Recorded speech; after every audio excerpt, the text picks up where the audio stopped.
Okay, so we had some kind of glitch where the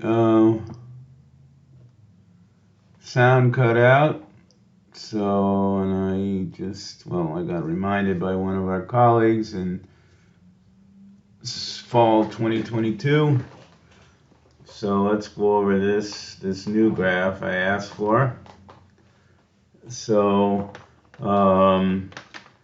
and I realized that even though it's convenient to plot this with current on the x-axis,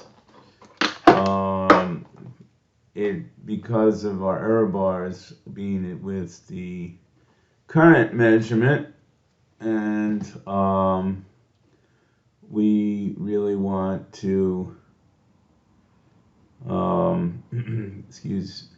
have the current be the y-axis. Now I have digital here, and for the life of me, that just meant we used the digital voltmeter, and we used the analog ammeter.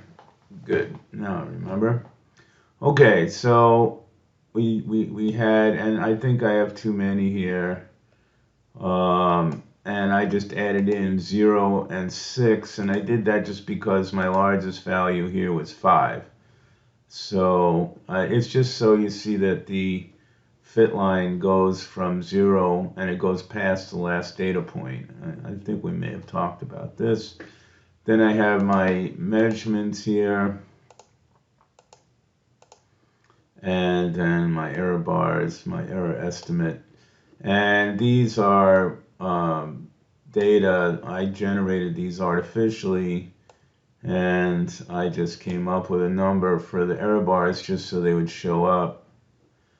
And notice my nominal value here is 700, and I asked you guys to do it with 500. So I plotted it, added the error bars. It should be old hat by now. Then I came up with a fit equation here using the slope and the y-intercept. And yeah, so I forgot one little bit. Well, it's appropriate at this point. So we have our Ohm's law equals I equals V over R. And so that's exactly what we're going to plot here. And it's just a rewriting of things times V. So the slope here is, and we usually, it's mx plus b. So m equals 1 over r. And so to get the r value of our fit, it's just we say r equals 1 over m. And let's see here. Oh yeah. And there you go, right there, 1 over the slope. Okay. So then I create my fit equation, equals the slope times the x-axis point plus the y-intercept. And in my case, it didn't end up being 0. It's not absolutely critical. It's nice if it was. And then I fill them in, and remembering I added these 2 extra values here. And there they are. And of course, I extended down to 2 more. And I formatted them so I get its scientific notation. It's a little bit easier. Right, so this, of course, is you have to convert to amps. We were reading ours, we may have been reading ours as milliamps, huh? So have to be careful about that. Just so we don't forget. And then I made my residuals squared. I just didn't make a residuals column. And we could have gotten involved with the sigma squared and getting the plus minus. I just don't remember anymore actually where we were and when we were in this lab. But I have added this thing called I forget what they call this, but it's the sum of the variations, which is pretty weird. Um, it's you take the average value of the data and you take the difference between the data point and its average, and for each point, and it's sort of like this, where if you the average value is going to be one of these points in the middle. So if I were to plot that, it would just be a constant line like this. And so you can imagine, you see with this number, so now it's basically taking the differences here. It's something like the residuals, and you're squaring them, and you can see how with a flat line, that would mean that there's no correlation between the y-axis and the x-axis. So that would mean that our fit function would be basically meaningless if this line, if the sum, if all these numbers were close to zero, then this would mean that our function doesn't describe our data.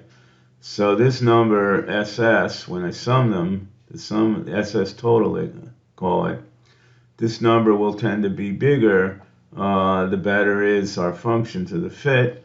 And then, of course, the residual squared is a number we minimize, right? So that number will get smaller and smaller the better is to fit. So the better that the fit is, that the sum of residuals will get smaller, and this SS total will get larger. So keep that in mind. One gets smaller and smaller with a good fit, and one gets larger and larger with a good fit, as opposed to a zero slope, meaning no correlation at all. The fit function is meaningless. So now it's unfortunate because we go for this r squared, so this is the resistance. R squared is a statistical term, and it's just equal to 1 minus the sum of the residuals divided by this SS. They call that sum total. I don't know why. Yeah, they have some other term to it. Maybe it's this total. And remember, with this number getting smaller and smaller, and this number getting bigger and bigger, you can see that this term, this quotient here, this fraction, starts going towards zero. And so an r squared equal to 1 is a perfect fit, perfect correlation. And for us, and you usually quote it with 4 decimal places, an r squared of 0.9935 is amazing. But of course, my data is artificial. But even your number should be 0.9 or and greater. And what this says is that indeed Ohm's law is linear, and this is one of the things we wanted to demonstrate. And plus the fact that I get 739, and I believe that that's within 10%. So let's take a look here. And well, we could also look at the other way we determined it. But, and remember, digital value, we made a mistake here. That's supposed to be from the digital ohm meter. So this slab analysis is a little messy, but this one here is actually, of all the things we've done in this lab, this guy here, and this graph, and then the predicting the mixed circuit, and then measuring the mixed circuit, those are the 2 most important things for us this time round. And then, what's the difference? Well, let's see, 10% of our nominal is 7, and we were assuming these were 10% resistors, although I begin to think that they're 1% resistors. But this is a fantasy number, so we have to look at other people's data to get some sense. But if I said it was a 10% resistor, then yeah, I would say I could declare a victory here because that's 70 ohms, and this number is about 40 ohms off of the nominal value. But the takeaway, and yeah, we'll have to see how yours comes. If we use the digital ohm meter, that could be an accepted value. But the big deal here is our R squared value is so good. All right, so finally we can put this one to bed, I hope, anyway. And I'm going to save my work here. And then I need to stop the recording. And there it is, 11 minutes.